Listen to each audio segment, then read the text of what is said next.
Mense, baie welkom by hierdie uitsending van Saaityd. Dis Dinsdagoggend en soos ouer gewoonte praat ek met jou uit die woord uit vanmôre en ek eer Abba Vader vir sy woord, vir sy liefde, sy genade, goedheid en guns wat hy so mildig oor ons lewe kom uitstort. Ek het laasweek met jou gesels, ek hoop jy kan onthou dat ek het met jou gesels oor Naaman en die maar in sy lewe. Nou ek wil so 'n bietjie verder gaan in hierdie gebeurtenis uit die woord uit. Want daar is soveel wat ons kan leer hieruit. En ek het net vers 1 gehanteer laasweek. So hierdie week wil ek gou met jou vers 2 en vers 3 hanteer. Nou luister gou wat sê die woord. Ek lees vir jou. En die Arameërs het in bendes uitgetrek in die land van Israel en 'n klein dogtertjie as gevangene weggevoer in die diens van Naaman se vrou gekom. En sy het vir haar meesteres gesê: "Ag, as my Heer maar net by die profeet was, wat in Samaria is, dan sou hy sy melaatsheid wegneem." Alright, so, hy het melaatsheid, ek het laasweek met jou gesels, dis die maar in sy lewe, en nou kom sy vrou agter, en hierdie dogtertjie kom agter, maar hierdie man het melaatsheid. Hierdie man het melaatsheid. En ek wil hê dat jy net vir 'n oomblik gou jou fokus moet plaas op hierdie dogtertjie. En dan plaas jy jouself in haar skoene. Nou luister gou hier, wat ons baie keer nie raak lees in die woord is dit wat agter die skerms gebeur. Ek lees vir jou weer, hierdie dogtertjie, die woord sê, dat die bendes van Arameërs het uitgetrek uit Israel, en 'n dogtertjie as gevangene weggevoer. Met ander woorde, die Arameërs het ingeval, hulle het toegeslaan in Israel, hulle het heel waarskynlik 'n klomp mense doodgemaak, en heel waarskynlik het hulle hierdie dogtertjie se ma en pa en dalk haar familie doodgemaak. Heel waarskynlik. En sy is in ballingskap weggevoer. Hierdie dogtertjie. Nou is sy in diens in die huis van Naaman se vrou. So, met ander woorde, sy's 'n slaaf. Sy kom uit Israel uit, sy word gevange geneem, sy het heel waarskynlik haar familie verloor. Nou sy in die huis, sy word soos 'n slaaf hanteer, en nou kom sy agter maar haar heer, hierdie slawebaas van haar, het melaatsheid. Nou kyk gou wat is haar optrede. Nou sit jouself gou in haar skoene. Sit jouself gou in haar skoene. Nou die menslike reaksie is, nou dink so 'n bietjie, wat sou jy gedoen het as jy heel waarskynlik jou familie verloor het? Heel waarskynlik word jy as gevangene weggeneem, nou word jy in die huis geplaas, jy's 'n slaaf, jy word gehanteer soos 'n slaaf, nou kom jy agter hierdie ou, wat heel waarskynlik my familie doodgemaak het, en ander Israeliete, het melaatsheid, wat eintlik 'n doodsvonnis is. Hoe sou jy gereageer het? Dink so 'n bietjie daaroor. Jy sou gesê het, lekker man, kry vir jou, jy wil mos. Nee, kyk, ek gaan met 'n glimlag sit en kyk, hoe gaan hierdie man dood?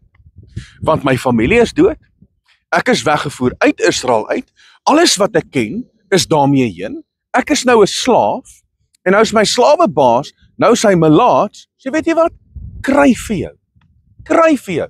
Dis mos hoe ons sou gereageer het, kom, wees nou eerlik, dis presies hoe ons sou gereageer het. Weet jy hoe reageer sy? Sy is 'n slaaf in daardie huis, en weet jy hoe reageer sy? Sy reageer so, sy sê, as my Heer maar net by die profeet wat in Samaria is, dan sou hy sy melaatsheid kom wegneem. Met ander woorde, sy gee vir hierdie man 'n oplossing.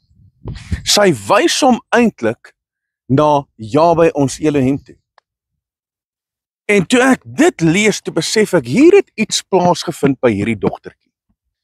Want ons menslike reaksie, vanweer die trauma waardeur ons gaan, en dit wat ons ervaar en beleef, sal sê, nee wat, kry vir jou. Nee, dis nou maar jou verdiende loon, Boeta. Kry vir jou, jy moet nou maar doodgaan. Dis hoe ons as mens van nature sal reageer. Maar toe ek hierdie lees, toe besef ek, maar hierdie dogtertjie het iets geondergaan. Sy het iets geondervind hier in haar binneste. Sy het eintlik vergifnis ervaar. Sy het hierdie mense wat haar in ballingskap weggevoer het en haar in 'n slawehuis geplaas het, het sy vergewe. Sy het hulle vergewe. Dis hoekom sy so opgetree het om te sê, weet jy wat?